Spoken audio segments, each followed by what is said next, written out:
Hi, everybody. Welcome to English Digest. My name is Tom. Hi, I'm Stephanie. We are continuing with our literature unit for the month of September, and the featured work of literature that we're featuring is called The Wind in the Willows. It's a tale of animal friendship. It was published way back in 1908, and the author's name is Kenneth Grahame. And so far, we've met three of the characters. We've got Mole, we've got Rat, and we've got Badger. Oh, also we got Toad. Okay, there are actually four characters we've met in our story so far. And where we left off, they were stuck in the wild wood, and they got stuck in the snow, but they stumbled across Badger's front door, and they told Badger all about Toad, who had been involved in lots of car accidents because he was obsessed with driving and with cars. So Badger promised, well, next summer I'm going to straighten him out. I'm going to save him from himself. Oh, so they're stuck there for the moment because it's winter and they've been trapped by the snow. And Toad is out there on his own. We don't know what's happening with Toad right now. But his three friends sound like they're going to, go to his rescue or stage an intervention. We'll talk about that a little bit more. But right now, we're going to read through day 2. When summer comes, Badger attempts to convince Toad to give up driving. When this fails, Badger, Rat, and Mole confine Toad to his room to try to cure his driving addiction by making him go cold turkey. However, Toad tricks Rat into leaving him alone and escapes. He proceeds to steal a car and causes yet another accident, which results in him being sentenced to 20 years in jail as punishment. Toad is in despair, but he is aided by the jailer's daughter, who is sympathetic to his troubles. She disguises him in her aunt's washerwoman's clothes, and he escapes the prison. A series of adventures follow as Toad flees pursuit, is thrown into a canal, steals and subsequently sells a horse, and ends up being chased by the owners of the very car he stole in the first place. He falls into a river and is hauled out by Rat, who informs him that the Wild Wooders have taken possession of Toad Hall in Toad's absence. Fortunately, his friends are there to help. Badger leads Rat, Mole, and Toad into Toad Hall via a secret tunnel. The four heroes disrupt a feast and give the Wild Wooders a thorough thrashing, beating some respect into their opponents to ensure the Wild Wooders never bother them again. They plan a banquet to celebrate their triumph, but are concerned that Toad will spoil everything with his arrogant boasting. However, Toad has turned over a new leaf, becoming modest and humble as he seeks to make up for his past behavior. His friends are pleased, if a little confused, by this welcome change, and they live happily ever after. Let's dive in, guys. When summer comes and the snow has melted, our three friends remember their decision and promise to go help their friend Toad, who is a little out of control, I would say. So Badger attempts at this point to convince or talk Toad into giving up driving. So if you convince somebody, you're working very hard to get them to agree with your viewpoint or do something that you want them to do. Exactly, and this fails, of course. Toad is not willing to give up driving. He's obsessed with driving. So Badger, Rat, and Mole confine Toad to his room. Oh, they lock him up? They do indeed. They confine him there. And they're doing this to try to cure his driving addiction by making him go cold turkey. So here we've got the verb to confine, and we often use this in the phrasal form to confine someone to a certain place. So in other words, they lock him up in his room. They don't let him out. You could be confined to your bedroom, for example. If you did something bad and your parents are going to ground you for a while, you'll be confined to your room. But in this particular case, Toad is confined to his room, and they're going to try to cure him of his addiction by making him go cold turkey. Now, your addiction, of course, is when you are addicted to something. You might have an addiction to drugs or something like that, or an addiction to driving or some kind of bad habit. You might have an addiction to, I don't know, smoking, drinking, or whatever. And in this case, yeah, he's getting in all those accidents, so he really needs to stop driving. And they're making him do this cold turkey, which means 100%. Usually, when people try to quit smoking, we often use this term. Sometimes people will quit smoking by cutting down. Maybe they smoke 10 cigarettes a day, and then they reduce it to 5 cigarettes a day or something like that. But if you quit cold turkey, one day you're smoking, and the next day, nothing. You're not supposed to smoke at all. Yeah, and the phrase is to go cold turkey. I don't know where it came from. We'd have to do some research on that, but anything that is maybe bringing a little bit of destruction into your life, maybe it's drinking, maybe it's smoking. For me, for a couple of months there, I needed to go cold turkey without eating any carbohydrates because I was trying to see if something would help my asthma so I could breathe better. So go cold turkey is you don't reduce it little by little. Oh no, it's 100% to nothing. And that works for some people, and for other people, it doesn't. So just be aware of that. This driving addiction could be substituted for anything. Maybe you have a friend who is addicted to video games and can't ever accomplish anything else. Maybe they don't leave the house. Maybe you have a friend who's addicted to shopping. I mean, there are lots of different things that can hurt you. It doesn't have to be driving or drinking or smoking. It can be anything that prevents you from accomplishing as much as you should. So it says, however, it says Toad tricks Rat into leaving him alone and escapes. If someone really is addicted, they will do anything to get away from stopping that addiction. So he's smart and he tricks Rat into just taking off for a while, and that's when Toad escapes. Yep, he gets out of the room, and then next he proceeds to steal a car and causes yet another accident, which results in him being sentenced to 20 years in jail as punishment. Interesting. So here we've got the verb to proceed, which means to move forward, to continue doing something. So basically it just means next, he steals a car, and then that causes yet another accident, still another accident. And I guess maybe someone was injured or maybe killed in that accident. So that results in him being sentenced by a judge in a court to 20 years in jail as punishment. So that's a pretty severe punishment to have to go to jail for 20 years just because you caused a traffic accident. But that can happen, if you're negligent and you accidentally injure somebody or kill somebody, you could go to jail for a long time. You could, especially if you take a life.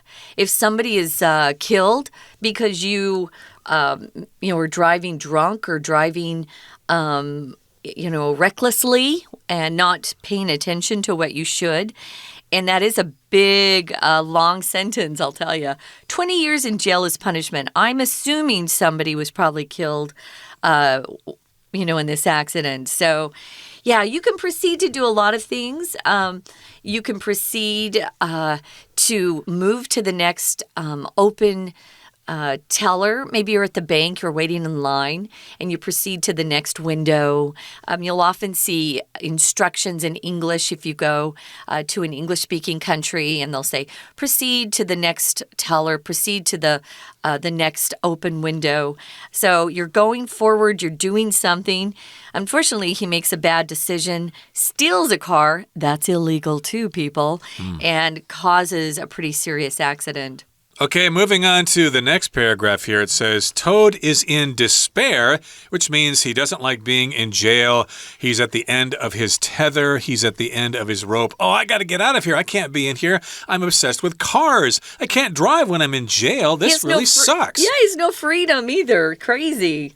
But he's aided by the jailer's daughter, who is sympathetic to his troubles. So the jailer, of course, is the person who's keeping Toad in jail.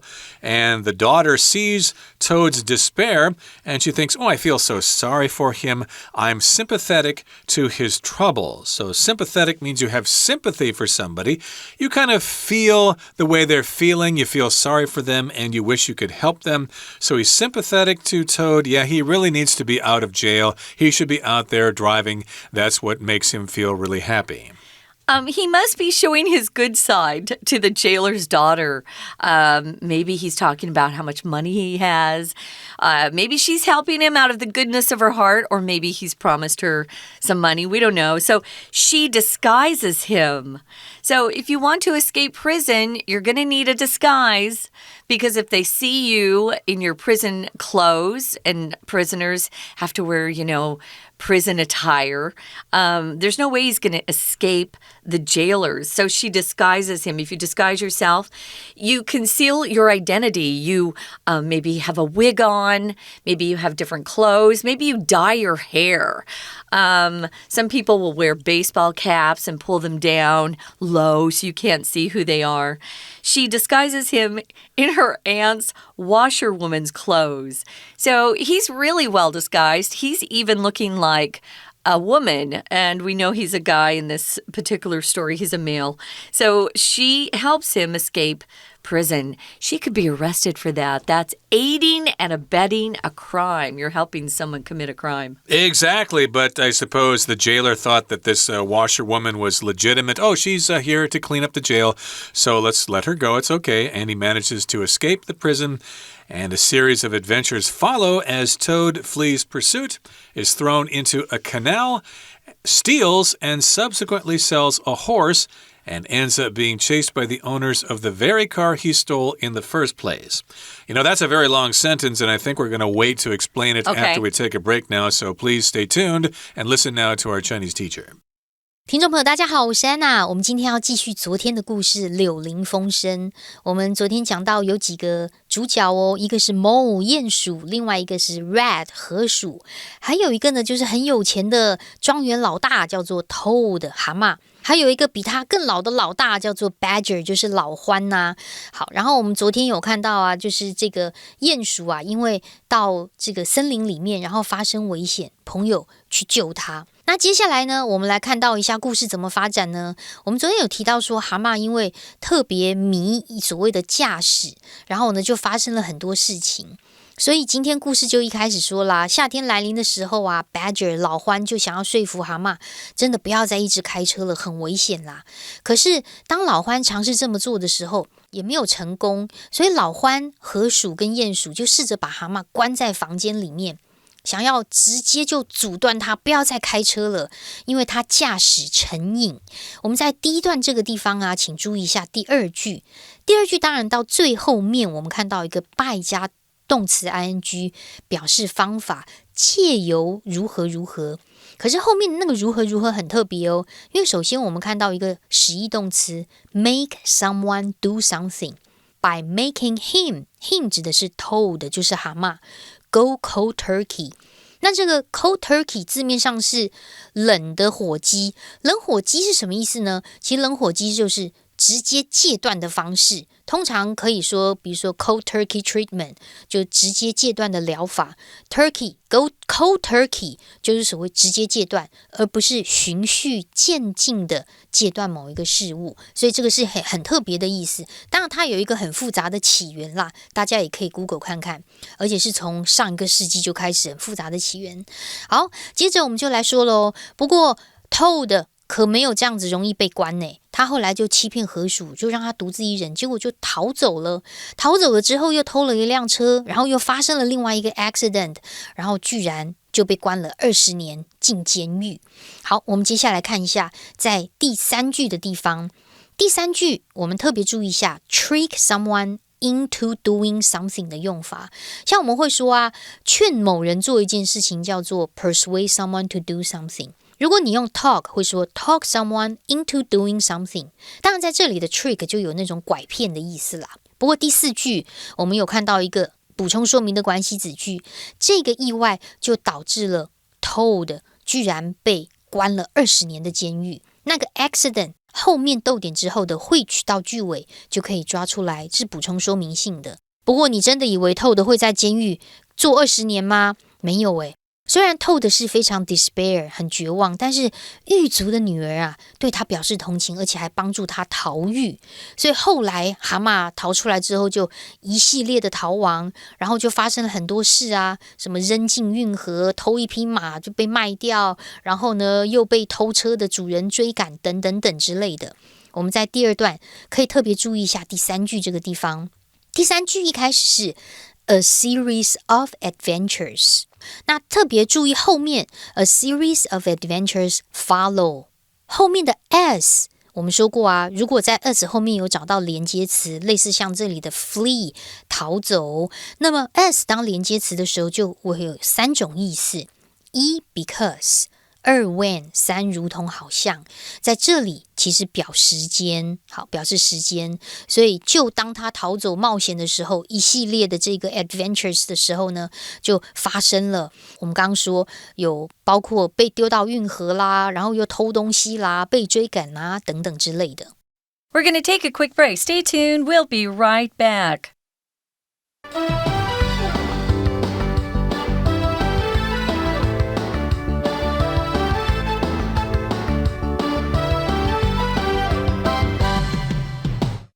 Welcome back, guys. It's day 2 of our literature unit. We're focusing in on the novel The Wind in the Willows, first published in 1908. When I was looking this up and learning a little bit more about this story, I saw that there had been a cartoon that was made in 1985. I don't remember it, but it's been a popular novel all these years. And also, if you've been to Disneyland, you probably have gone on the ride that's called the Toad's Wild Ride. It's actually taken from this particular novel, which is fun. So even Walt Disney, the original founder of Disney and Disneyland, actually thought this was kind of a fun book and used it to come up with one of the rides in Disneyland. Now, when we left you, we were talking about how Toad, who had gotten involved in an accident and was sentenced to 20 years in prison, was able to escape through the help of the jailer's daughter, who dressed him up or disguised him in her aunt's washerwoman's clothes, and that allowed him to escape from prison or from jail. So at this point, a lot of adventures take place, and that's where we're starting right now. Yep, so a series of adventures follow as Toad flees pursuit. To flee just means to run away from somebody, especially if they're trying to catch you. And yes, indeed, the police are probably looking for him. Maybe his other friends are trying to find him as well. And he flees pursuit. And lots of things happen here. He's thrown into a canal, which is like an artificial river where boats can move from one place to another. And he steals and subsequently sells a horse. So he steals a horse, and then subsequently after that, he sells that horse.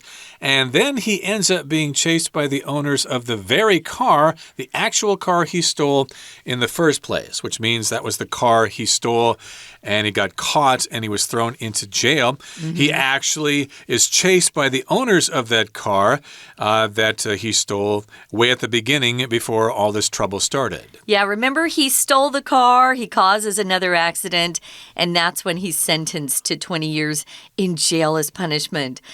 Wow, lots of things have happened. So even the owners of the very car he stole are chasing him. Now, at this point, he falls into a river. There's a lot of water imagery in this particular novel. So he falls into the river, but luckily, he has some really good luck, good fortune, and is hauled out by Rat. If you use this verb haul, it just means you're pulling or dragging something, but you're using a lot of effort. Maybe you've been hauled out of a car accident. Sometimes if you're in an accident, you have to have help and they have to haul you out, pull you so that you're free of that wrecked car or the wreckage of the car. Sometimes we use ropes to haul people out of water. You can be hauled in different ways. We also say you're hauling a trailer if you have a car or a truck and you've connected that trailer that you're pulling to your car or vehicle. You're hauling that particular vehicle behind you. Right, so this is what happens. He falls into a river, and then Rat kind of pulls him out of the river. He's hauled out of the river by Rat. And then Rat informs him that the Wildwooders have taken possession of Toad Hall in Toad's absence. So Rat tells Toad that, hey, while you were gone, somebody took over your house.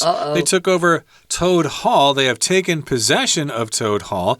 So here, to take possession of something means that you take it and it's yours now. It's your property. Although in this particular case, I don't think they were supposed to take possession of it. But they have taken control of Toad Hall. And I believe those Wildwooders were other kinds of animals. I think they were weasels, ferrets, and stoats, if you know what those are.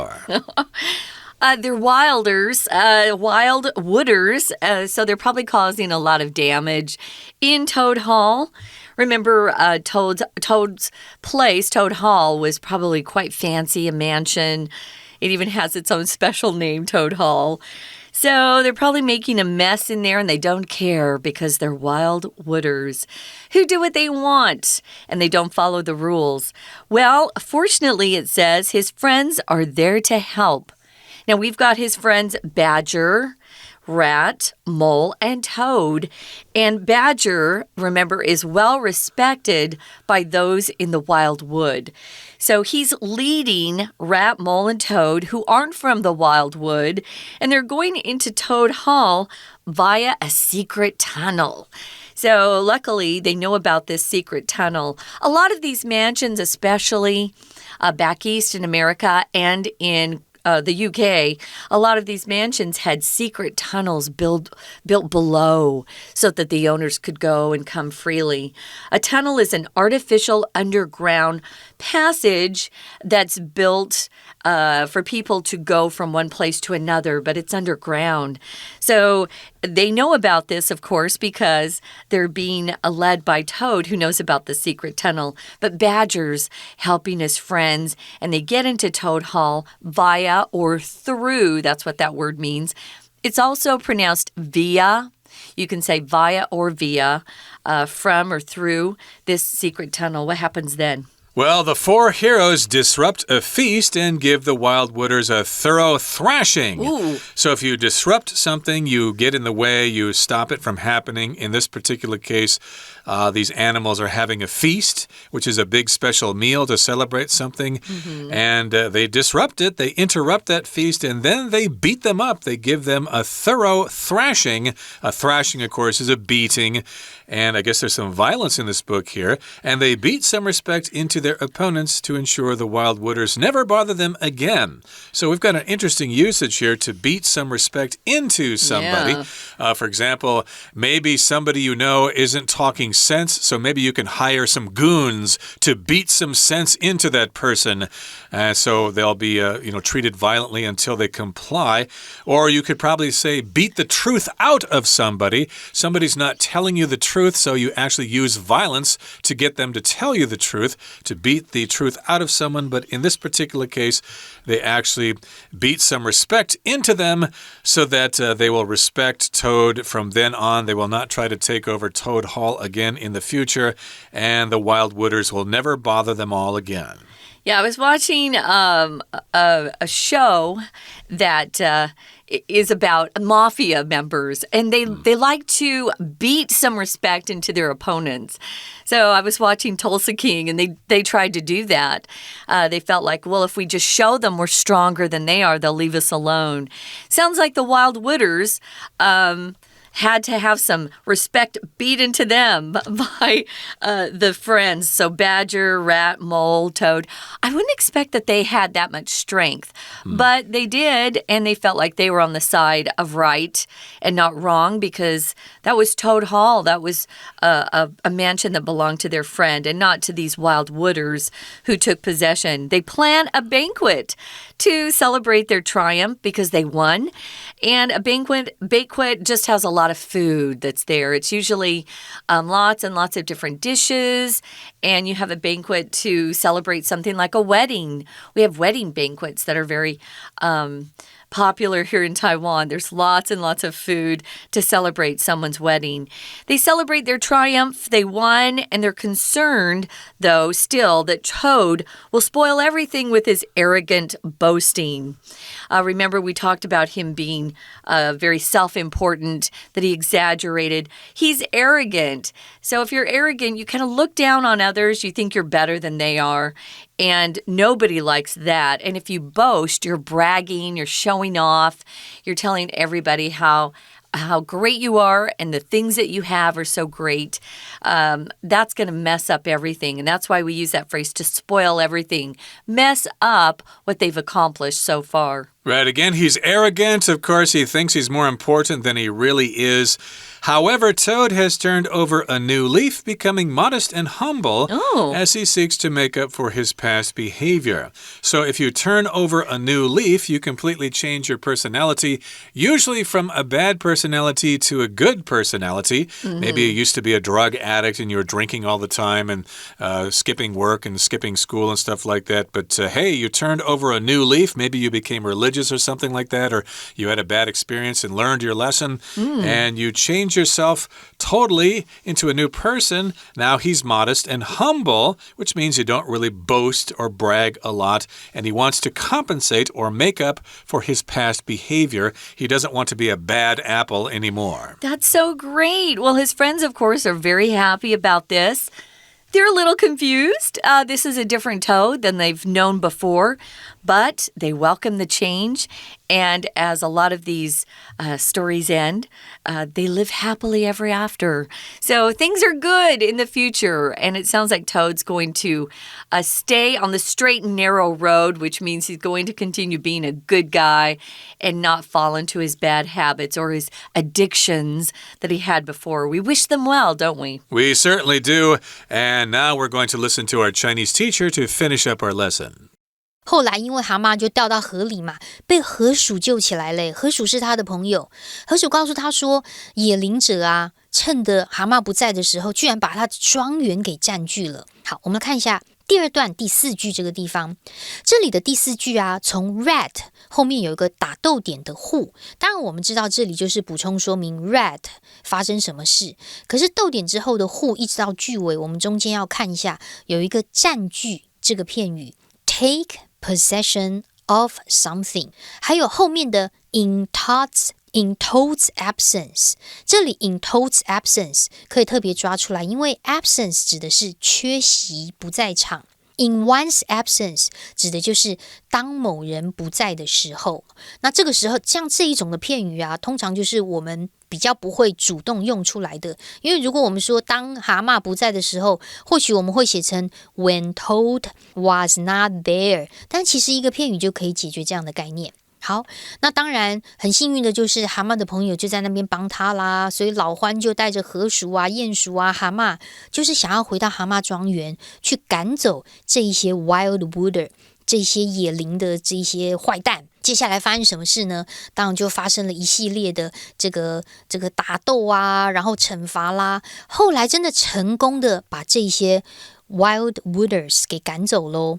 我们在最后一段第3段这个地方，请特别注意一下第3句。第3句啊，我们先看到最后面的地方，其实它句子很长，但是中间逗点后面的 beating 是一个分词构句。那这个分词构句其实是连接词 and 省略的分词构句。但是在逗点之前呢，又出现了一个很特别的、很讨厌的、跟其他字好像的字，叫做 thorough。thorough T-H-O-R-O-U-G-H，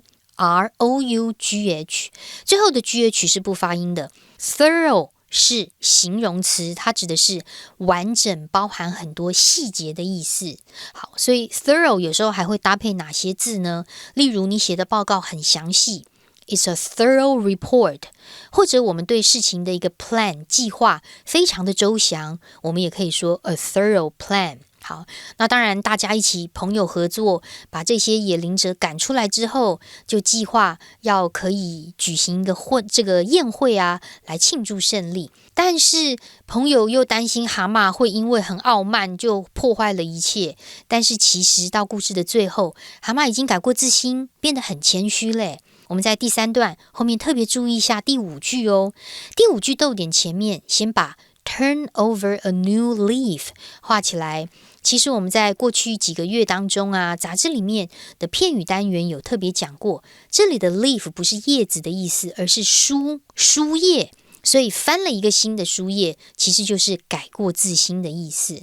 那后面的 becoming 可以特别抓出来，在这边是个分词构句，因为第一个动词 turn over a new leaf 改过自新，然后又变得谦虚的 become 其实 and 省略的一个分词构句，所以故事的最后呢，是因为蛤蟆其实也改过自新，然后也变得谦虚，所以大家就一起过着幸福快乐的日子。不过我们明天还要针对这个故事做更多主题的探讨。以上是我们今天的内容，我们明天见。我是安娜，拜拜。That brings us to the end of today's program. Please join us again next time when we finish up talking about the wind in the willows, and hopefully when we do that, you will be inspired to read the book yourself. From all of us here at English Digest, my name is Tom. I'm Stephanie. Goodbye. Bye.